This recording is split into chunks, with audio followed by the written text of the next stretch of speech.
ఈ వానాకాలంలో రైతులు పంటలు వేసుకునేందుకు ఇచ్చే రైతు భరోసా పంట పెట్టుబడి సాయం రైతులకు లేనట్టేనా? 10 ఏళ్ల కాలంలో ఎప్పుడూ లేని విధంగా రైతులు ఈ వానాకాలంలో పంటలు వేసుకునేందుకు పెట్టుబడి సాయం కోసం తీవ్ర ఇబ్బందులనైతే పడుతూ ఉన్నారు. ఇంకా రైతు భరోసాని ప్రభుత్వం ప్రకటించి రైతులకు పెట్టుబడి సాయం అందించకపోవడంతో ఈ వానాకాలం పంటలకు రైతు భరోసా లేనట్టేనా అనే విషయంపై సందిగ్ధత అయితే నెలకొని ఉందండి. గత బీఆర్ఎస్ ప్రభుత్వం రైతు బంధు పథకం పేరుతో చేపట్టిన ఈ పథకంలో అటు యాసంగిలోను ఇటు వానాకాలంలోను రైతులకు ఏటా 10,000 రూపాయల ఆర్థిక సహాయాన్ని అయితే అందించేది. అయితే కాంగ్రెస్ పార్టీ 6 గ్యారెంటీ పథకాల్లో ఈ రైతు బంధు పథకాన్ని రైతు భరోసాగా మారుస్తామని, అలాగే రైతులకు ఇకపై ఏడాదికి ఎకరానికి 15,000 రూపాయల పంట పెట్టుబడి సాయం అందిస్తామని, అలాగే రైతు కూలీలైన వారికి 12,000 రూపాయల ఆర్థిక సహాయాన్ని చేస్తామని మేనిఫెస్టోలో పెట్టడంతో ఇది ఎక్కువగా రైతులనైతే ఆకర్షించి కాంగ్రెస్ పార్టీ అధికారంలోకి రావడానికైతే దోహదపడింది.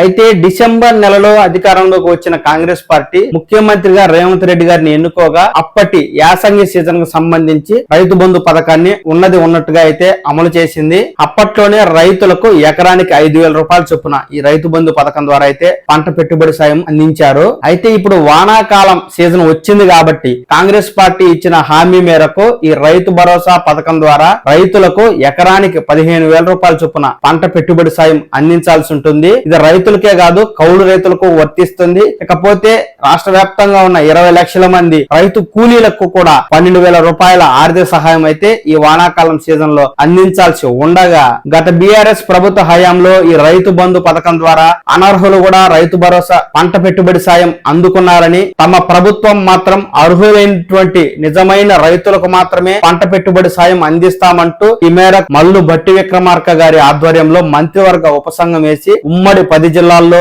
రైతుల ప్రజాభిప్రాయ సేకరణ అయితే చేపట్టడం జరిగింది. ఈ మంత్రుల బృందం రాష్ట్ర వ్యాప్తంగా ఉన్న 10 ఉమ్మడి జిల్లాల్లో పర్యటించి రైతుల నుంచి సలహాలు సూచనలు అయితే తీసుకోవడం జరిగింది. ఎక్కువగా రైతుల నుంచి వచ్చినటువంటి విన్నపం ఏంటంటే 10 ఎకరాల వరకు కట్ ఆఫ్ పెట్టి రైతు భరోసా పథకం ద్వారా ఏడాదికి 15,000 రూపాయల ఆర్థిక సహాయం చేస్తే సరిపోతుందని అయితే రైతులు ఈ మంత్రివర్గ ఉపసంఘానికి అయితే రాష్ట్ర వ్యాప్తంగా ఒకే రకమైన అభిప్రాయాన్ని వెలుపుచ్చడం జరిగింది. కొద్ది మంది మాత్రం 5 ఎకరాలకే ఇవ్వాలి అని సలహా అయితే ఇచ్చారు. మంత్రివర్గ ఉపసంఘం సేకరించిన ప్రజాభిప్రాయాలను క్రోడీకరించి విధి విధానాలను ఏర్పాటు చేసి ఈ అసెంబ్లీ సమావేశాల్లోనే బడ్జెట్ ప్రవేశపెట్టి ఆ తరువాత గైడ్ లైన్స్ ని విడుదల చేసి ఈ యొక్క రైతు భరోసా పథకాన్ని అమలు చేసి రైతులకు పంట పెట్టుబడి సాయం అందిస్తామని చెప్పినప్పటికీ బడ్జెట్ అయితే ప్రవేశపెట్టడం జరిగింది. కానీ ఈ రైతు భరోసా పథకానికి సంబంధించి గైడ్ లైన్స్ ని విడుదల చేయకపోవడం, ఇంకా ఈ రైతు భరోసా పథకానికి సంబంధించి ప్రభుత్వం ఎలాంటి నిర్ణయం ప్రకటించకపోవడంతో ఈ వానాకాల సీజన్ లో రైతులకు పంట పెట్టుబడి సాయంగా అందించే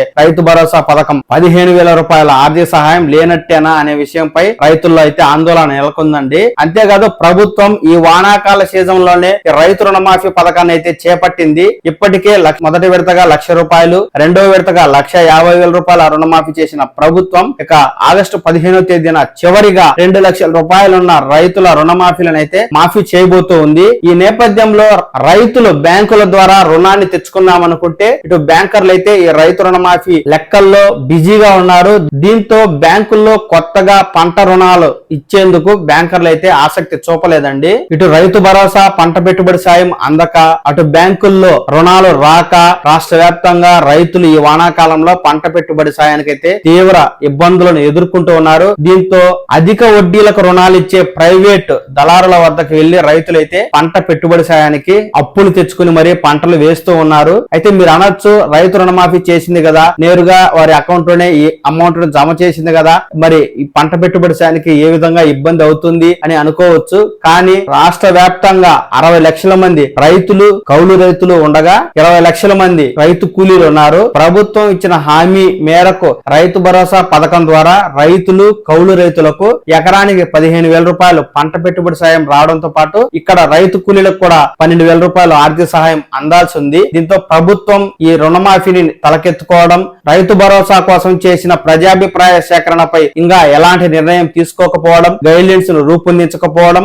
ఎప్పుడో డిసెంబర్ నెలలో ప్రజాపాలన కార్యక్రమం ద్వారా తీసుకున్న రైతు భరోసా పథకాలకు సంబంధించి అప్లికేషన్లను ఇంకా పరిష్కరించకపోవడంతో ఈ వానాకాల సీజన్ లో రైతులకు పంట పెట్టుబడి సాయం లేనట్టేనా అనే రైతులైతే ఆందోళన చెందుతూ ఉన్నారండి. మనకు రైతు రుణమాఫీ ద్వారా రాష్ట్రంలో 60 లక్షల మంది రైతులుంటే కేవలం కేవలం 30 నుంచి 40 లక్షల మందికి మాత్రమే రైతు రుణమాఫీ జరిగినట్టుగా ప్రముఖ వార్తా పత్రికలు మెయిన్ స్ట్రీమ్ మీడియాలో అయితే వార్తలు వస్తున్నాయి. ఈ విధంగా 20 లక్షల మంది ఈ రుణమాఫీ అందలేదని, అలాగే 20 లక్షల మంది దాకా రైతు కూలీలు కూడా ఈ రుణమాఫీ అయితే వర్తించదు కదా, వారికి రైతు కూలీ 12,000 అయితే ప్రభుత్వం ఇస్తుందని ఎదురు చూస్తూ ఉంటారు కదా, వారికి కూడా నిరాశ ఎదురవుతూ ఉంది.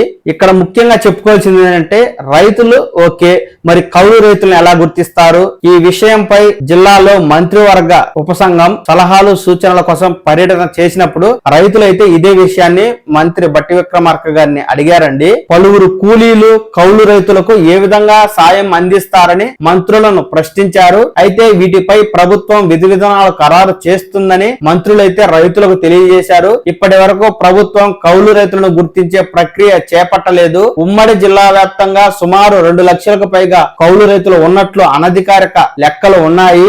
అధికారికంగా గుర్తింపు ప్రక్రియ చేపడితే ఈ సంఖ్య పెరగటమో తగ్గటమో జరుగుతుంది. అయితే కౌలు రైతులకు రైతు భరోసా కింద సాయం అందించినట్లయితే పట్టాదారుడైన రైతులకు కూడా సాయం అందుతుందా లేదా అనే ప్రశ్నార్థకంగా మారిందండి. వ్యవసాయ కూలీలను ఏ ప్రాతిపదికన గుర్తిస్తారో అనేది కూడా ప్రభుత్వం స్పష్టం చేయలేదు. కౌలు రైతులకు ఇటు వ్యవసాయ కూలీలకు గుర్తింపు ప్రక్రియను ప్రభుత్వం చేపట్టకపోవడంతో ఈ వానాకాల సీజన్ లో ఈ రైతులకు కౌలు రైతులకు రైతు భరోసా, రైతు కూలీలకు 12,000 ఆర్థిక సహాయం అందడంపై అనుమానాలు అయితే నెలకొన్నాయి. ఇందుకు ప్రధాన కారణం ఇటు రైతు కూలీలను గుర్తించకపోవడం, ఇటు కౌలు రైతులను గుర్తించకపోవడం. ప్రజాపాలన కార్యక్రమంలో రైతు భరోసాకు అప్లై చేసుకున్న అప్లికేషన్ల ద్వారా రైతు కూలీలను ఇటు కౌలు రైతులను గుర్తించాల్సి ఉండగా ప్రభుత్వం 8 నెలలుగా సాగదీస్తూ ఈ రైతు భరోసా పథకానికి సంబంధించి ఎలాంటి నిర్ణయం తీసుకోకపోవడం, తీరిగ్గా 8 నెలల తర్వాత ఉపసంఘం వేసి జిల్లాల్లో పర్యటించి రైతుల నుంచి అభిప్రాయాలు తీసుకున్న ఇంకా గైడ్ లైన్స్ రూపొందించకపోవడంతో ఈ వానాకాల సీజన్ లో ఈ రైతు భరోసా పథకం రైతులకు రైతు కూలీలకు అందడం అనేది ఒక